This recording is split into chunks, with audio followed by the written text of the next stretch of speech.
Good evening, friends. Meeting again in session of philosophy, and we are discussing the sixth chapter from the J.T. Kent's philosophy. We are learning regarding the unprejudiced observation in the sixth aphorism, as mentioned by Hanen. And Kent says that it is very difficult task for the human being to become unprejudiced because because we have a memory, because we have a logic, because we have a will, because we have understanding. All those things contribute to make impression in us inside your brain regarding the similar thing. And whenever we look towards the anything, immediately our mind starts analyzing, comparing. This is the process. In fact, this is the gift given to the human being. And because of which it is rather difficult to become an unprejudiced. So what one should do? So one should not label the disease so that he can recollect the things in that manner. One should not diagnose with the certain name. Yes, I have treated avian, I have treated the cancer, I have treated the DMD. If you label and consider remedies for that specific disorder, then it recollects in the similar manner. Instead of that, just see every patient, find it out what is an altered state of his health and converted into disease thing. What are the signs and symptoms which are presenting and which expresses the internal disorder? Only those are important, which you can collect from the patient, which you can collect from the attendants, and which you can collect from your own observation. That's what Hahnemann said. And these are the entities which are essential, with which you can form the totality and match that totality with the medicine totality. At that time, there is a possibility that you remain unprejudiced.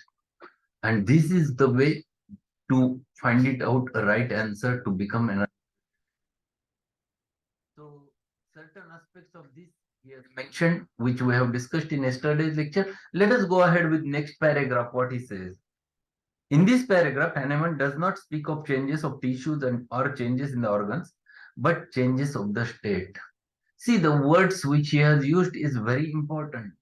He is not specifically mentioned that he is not explaining about what are the changes in the tissues, what are the changes in the cells, what are the changes in the organ, but what is the altered state. So in the state of health, how he is, and in the state of disease, how the person is.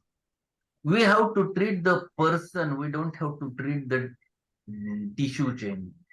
Man could see and feel the tissue changes, but these do not represent to the intelligent physician the nature of disease or disease cause. They only indicate that because of the disorder, within certain results have followed. So tissue changes are only the results.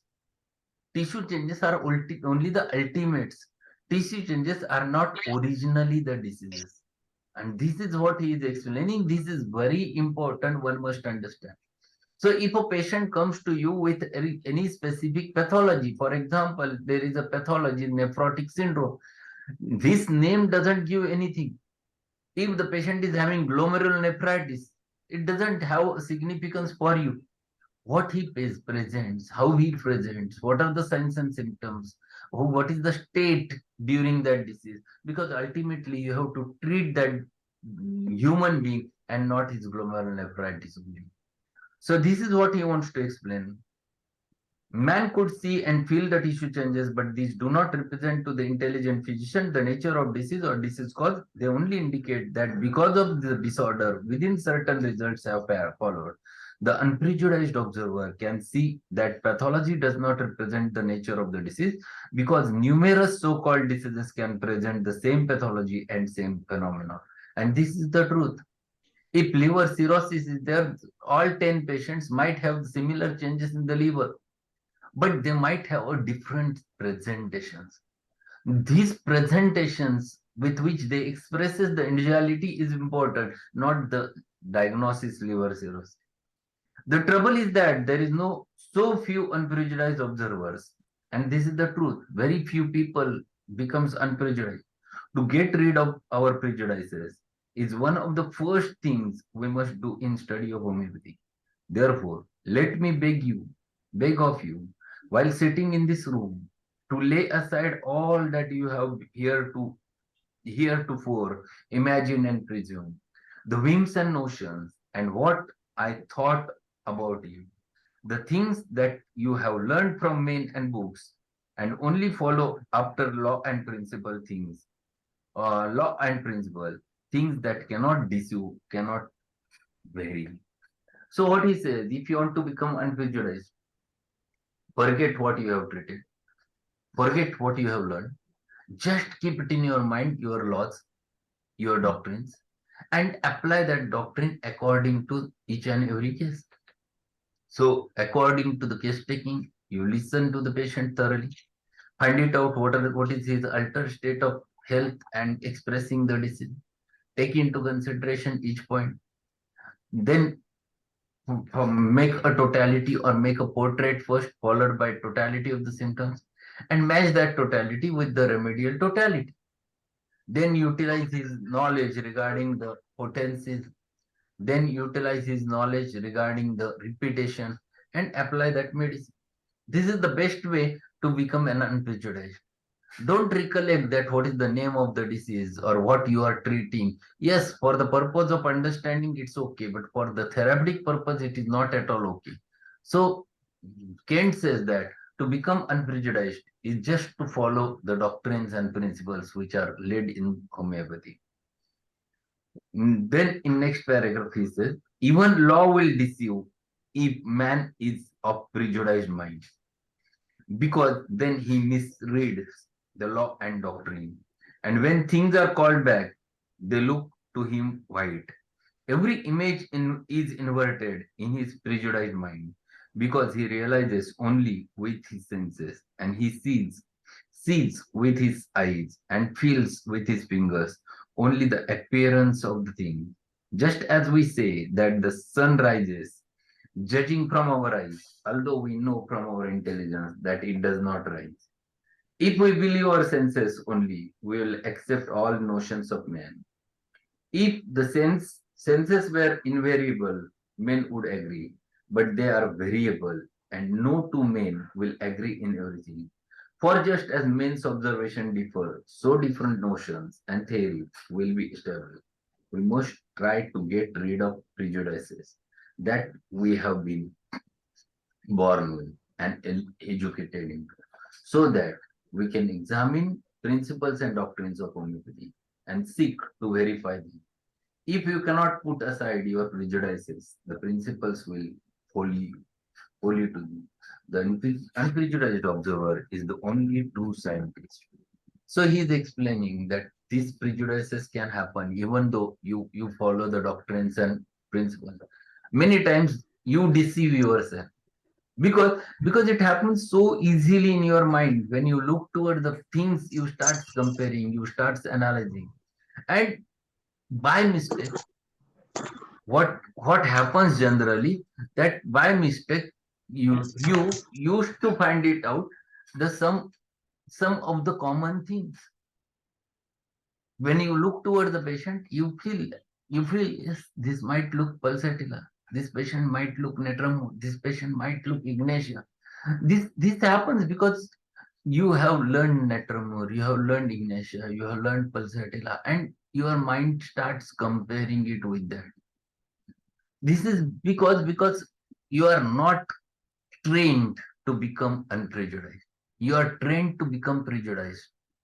Since childhood till today, we used to learn in this manner, because we try to make we try to learn analysis by comparing. Our memory is full of all such images, and those images comes in front of our mental plane whenever we see a similar thing. So to become unprejudiced is rather a difficult task. But if you want to get rid of it, don't look towards the names so that it will not recollect easily. Just see what the patient presents. Just see what is the alteration state of his health, what is expressing in that patient, so that you are able to catch that and then apply the homeopathic principles.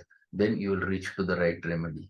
So the better aspect to become an unprejudiced is my suggestion to find it out totality and make a repertory, use the repertory.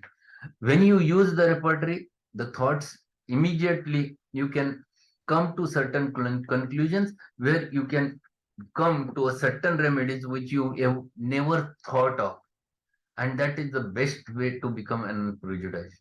So repertory helps many a times to to get rid of prejudices, because of which the remedies which are there in our mind why after taking the case, you sometime or many times it happens, there are different remedies which comes after repetition. So this is what he is explaining in the last sentence. What he means mention is very important. The unprejudiced observer is the only true scientist, and this is truth. He is the person who never judges on the past. He is the person who judges on the results. Animal was unprejudiced because he every time has done many experiments, and with experimentation he has made the changes. If he would not have done the experiments, he would have explained the only prejudiced observations, and we would have not, it was not possible to have the sixth edition of Organon. Then there would have been only one edition. But those changes have happened only because he was unprejudiced. And to become an unprejudiced is very difficult task. And those are always the scientists. This is the sentence which he mentions is very clear. He perceives in each individual affections nothing but the changes of state. The changes of state are such as are observed by the patient when he says he is forgetful, that his mind does not operate as it did, that he is often in a state of confusion, that when he attempts to deliver a sentence, a part of it goes away from him. The idea passes away, and that he is becoming irritable, whereas he was pleasant. That he is becoming sad, whereas he was cheerful before. That there are changes in his affections, in his desires and aversion. These things relates to the states that relates to the states, not to deceased issues, but to a state of disorder or want of harmony. Dr. Finke expresses it as distunment. So this is what he is explaining. If you want to get rid of this prejudiced nature, we must look towards the only change in state. So change in state doesn't mean that it is just a change in tissues or cells, but change in state of that human being. So patient who used to tell you, doctor, I was not like that. When I was healthy, I was absolutely normal. I used to enjoy each and everything. But now what has happened, I don't know. Now the things are changed. I have become irritable. I have become bored. I get irritable on trivial things. These are the changes which are very essential, which you have to take into consideration. The person in a healthier state was cheerful, now he has become irritable, sad, nervous, all those things which are essential because that explains you exactly the human being. And we have to treat that changed human being, which is expressing through this state, and this state which you have to carry. So the patient, how he presents during the disease state matters a lot because that gives you a right remedy to find it out. And this is what he wants to explain over there. Dr. Finke expresses it as a distunement. So whatever, when he was in tune, what was there and what when the distune happens. So whenever disorder happens, how it expresses, that's what he wants to explain over there. After the patient has related everything, he can about change of state. The physician may aid by information from outsiders, from relatives who look upon the patient with goodwill, who wish him well. If the husband be sick, it will be to get the wife's testimony. After the physician has written down all the information in accordance with the directions of aphorism 85, for the taking of the case, he then commences to observe as much as he can concerning the disorder, but more particularly those things which the patient would conceal or cannot relate and does not know. Many patients do not know that they are accord. that they do peculiar or strange things in the doctor's office, things that they would not do in health, and these are evidences of change of state. So first person who is going to tell you about the changes in his state is the patient himself. But many a times patient doesn't understand what are the changes which has happened. If the wife comes, the husband is the person with whom you can gather the information. If husband is the person patient, then if wife is coming along with him, the wife will going to tell you all the details. And this she talks in a simple word, doctor, what has happened? I don't know, but now he has changed. Since he was deceased, there he was not such a person. He was a very good natured person, but now he becomes irritable on triple thing. He cannot tolerate little change. If I say something, immediately he comes. These are the things which are altered state of his health. And the person doesn't understand. The person who is suffering doesn't understand that. Then the wife is the only thing, only person with which you can get all those details. And that's why there is a role of attendant who will going to tell you the details about the patient's nature. And patient's nature is reflected very clearly from their mouth, from the attendant's mouth. And that's what he is explaining. To take into consideration the portrait of disease, this part is very, very, very important. So one more thing which he has added over there, that first is the physician, patient himself is one source of portrait of disease, then the attendant is the second source of portrait of disease, and then comes the role of the physician. These are the three persons who will going to give you whole details about the case. Whether there are certain things which are certain entities which are common also, which are there in the state of health also, and there are certain which are in disease state also. But to gather that whole information, first source is patient, second source is attendant, and third is the physician. And now what he says, the physician also notes what he sees, notes odors, the sounds of the organs, chest sounds, intensity of the fever by his hand or by thermometer, etc. And when he has gone over this entire image, including everything that can represent the disease, he has secured all that is of real value to him. So third person who will gather all this information and confirm with his own eyes, with his own senses, is the physician. When physician sees the patient is sitting in front of him, and immediately a sting comes. Then physician asks, have you applied any ointment? Have you applied any balm? Have you applied any strong smelling things? Because it is one of the important entity which will guide you physician, will guide the physician to find it out the reality. So physician is the person who will going to observe many changes. He can see what he can perceive what is the nature of the person. So patient enters, and as he enters, he greets well. How hello doctor, how are you? And he says namaskar, yes. And others are sitting over there. Everyone he prays, and he is quite cheerful. Still he is in a disease state. He is cheerful. So all those things matters because this indicates how the nature of the person is. Physician is the good observer as well as he should be a good perceiver who can notice many things, and those are confirmatory things which you can catch from the patient. So as soon as patient enters, you have to just watch how he presents. Everyone comes in a different manner. Some patients comes and immediately this comes and stands in front of you, and they are standing. Then you order them, just have a seat, and then sit. They sit, and they sit like this only. Then you ask, what is your name? They tells the name. Then what is your problem? Then they say migraine. Then you have to, every time you have to put the question, and then only they answer in such a manner. So you have to understand his state of disposition. He is the person with a few words only, who talks in monosyllables, who sits stiff, who never shows so much of emotion.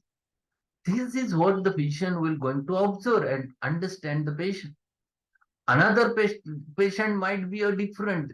You ask what is your problem, and he starts talking and talking and talking. Unless you stop him, he cannot stop. A different state of disposition. And this is what we have to observe. Because this is the state which defines exactly the nature of the person. It is our prescription never depends upon what disease it is. Our prescription depends upon this change of state of that person, and that third person who will going to catch all those things is the physician himself. What if there are changes in the tissues present? There is nothing in the nature of diseased tissue to point a remedy. It is only the result of the disease. So the question he puts, if there are changes in the tissues, what is the role of it? And he says there is no role of it. If you know the patient is having fatty degeneration of the heart, no role. It will not. Your remedy will not going to depend upon fatty degeneration of the heart. Your remedy will not going to depend upon the glomerulonephritis. Yes, it is the end result of his disease process. So your prescription never depends upon it. Suppose there is an abdominal tumor or a tumor of the mammary gland. There is nothing in the fact that it is a tumor or in the aspect of tumor that would lead you to the nature of change of the state. The things that you can see, that is the changes in the tissues, are of least importance. But what you perceive in the patient himself, how he moves and acts, his functions and sensations are manifestations of what is going on in the internal economy. A state of disorder represents its nature to man by signs and symptoms, and these are things to be prescribed onto. So he explains simple examples. If there is a tumor in the abdomen, if there is a tumor in the mammary gland, that tumor will not guide you towards the remedy. Your remedy never depends upon you. You have to understand the nature of that person. Every person with similar tumor presents in a different manner. One comes and he says, Doctor, this is the report, just see what those doctors were telling me that to go for operation. Then you ask when he told. He said 6 months back. Then what you have done? Nothing. Then why do you are here? No, someone told me that you treats without surgery, so I considered let us see and take a chance. Another person comes and shows you a report, and then he's anxious. Doctor, is it serious? Whether it will lead to cancer. Everyone will going to express the tumor in a different manner because the state of that person matters. That we have to take into consideration, not the tumor. And this is what Hahnemann and Kent wants to explain through this, that it is not the organ or tissue or the cell which will going to guide you towards the remedy, but it is the human, the nature of the human, the state of the human, which will guide you to a right remedy. So how the person looks toward the things is very important. With how much cautious he is, how much frivolous he is, how much anxious he is, how much prideful he is, everything you have to catch, and that you have to pursue with the presentation, the way patient presents, you can catch all those things. So you have to look towards all those things. Then what he says in next paragraph, we'll finish one more paragraph in today's session. Take a case which as it has no pathological changes, no morbid anatomy, one that has only functional changes. The collection of signs and symptoms presents to the intelligent physician the nature of the state, and he is clear as to the remedy. But if the patient does not receive that remedy, what will happen? The case will go on for a while, perhaps for 2 years or 3 years. And when he returns to you on examination, you will find that he has cavities in his lungs, or an abscess in his liver, or albumin in the urine, etc.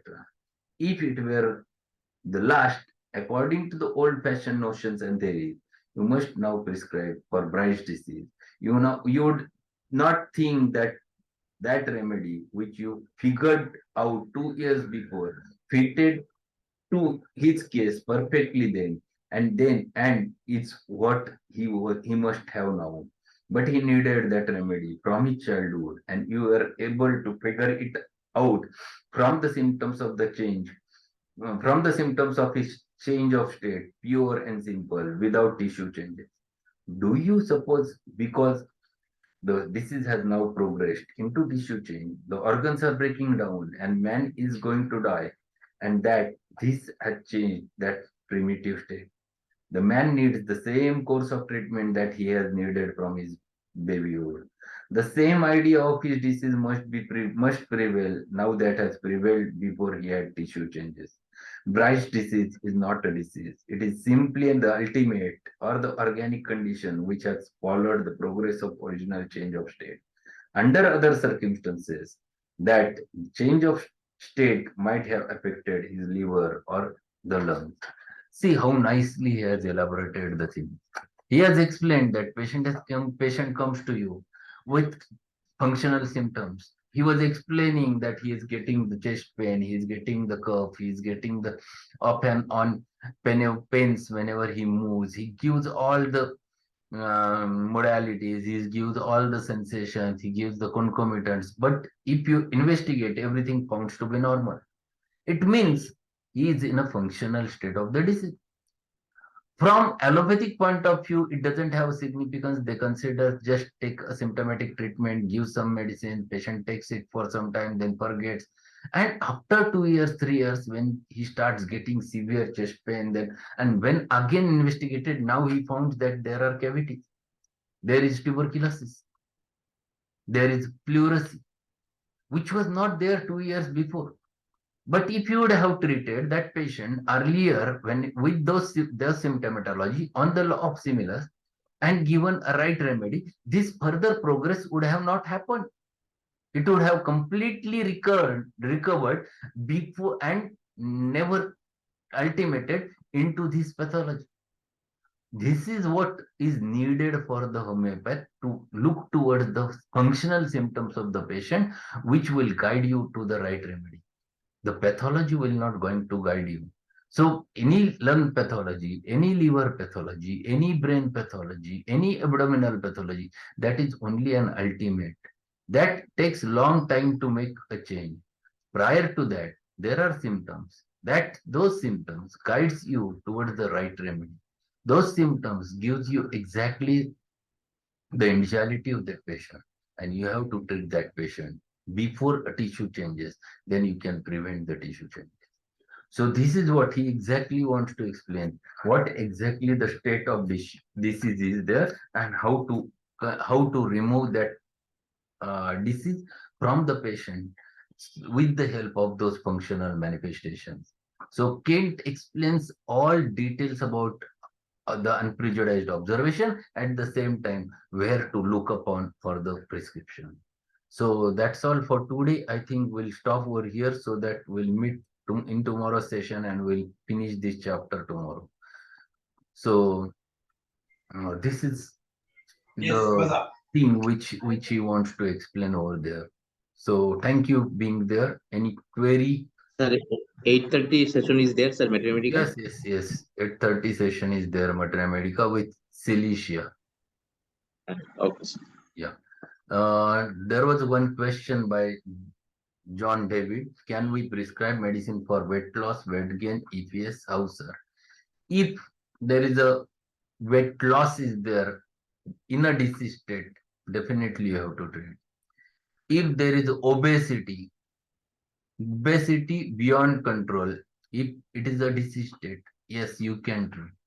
Then here, not only the medicine is useful, you have to take into consideration whole case. You have to give whatever the constitutional remedy is there along with the auxiliary line of treatment.